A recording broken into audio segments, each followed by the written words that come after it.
Greetings. This is Honolulu Blue from HB Cruising. This is the beginning of my story on the 80s cruise for 2023. I'll start with the journey from Miami to Los Angeles on American. It was a non-stop 6-hour flight. This was my longest flight in a very long time. It went very well. My body held up better than I thought it would. I suppose it helped that I kept myself busy.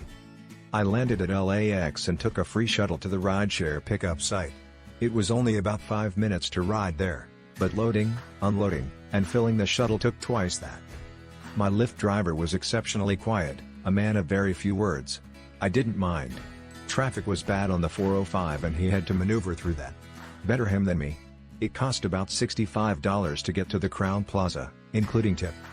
The Crowne Plaza was a decent enough hotel, suitable for ordinary use.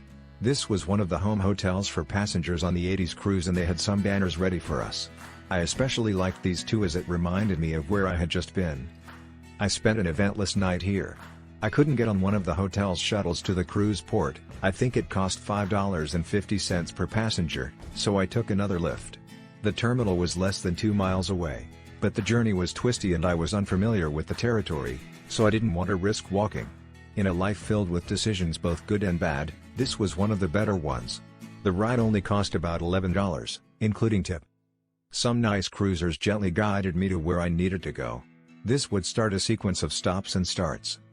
The terminal itself was the same as the one Princess used when I boarded the Majestic Princess last year. I didn't expect that. My opinion, the terminal and the area around it remains the same as my last visit there. It badly needs a redo or a flat-out tear down and rebuild. I was on the ship and checked into the muster station by noon. Welcome to the 80s cruise.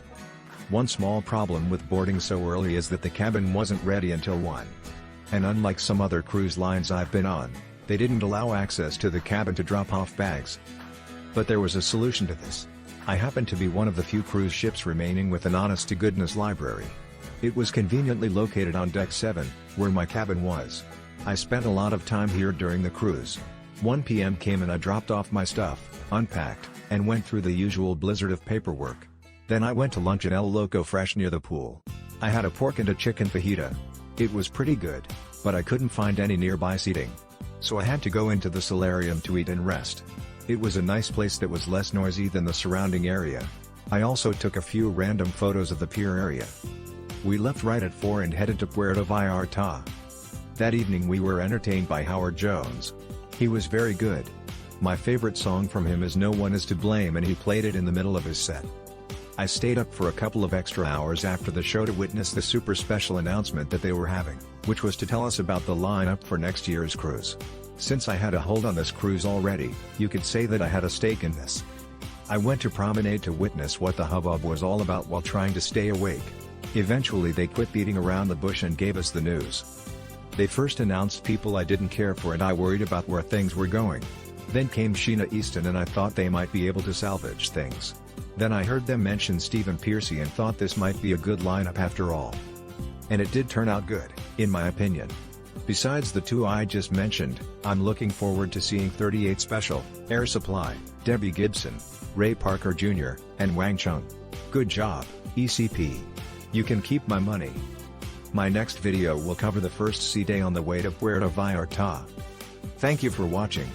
Please like this video and subscribe to this channel for easier access to similar video content, including the continuation of this series on the 80s cruise.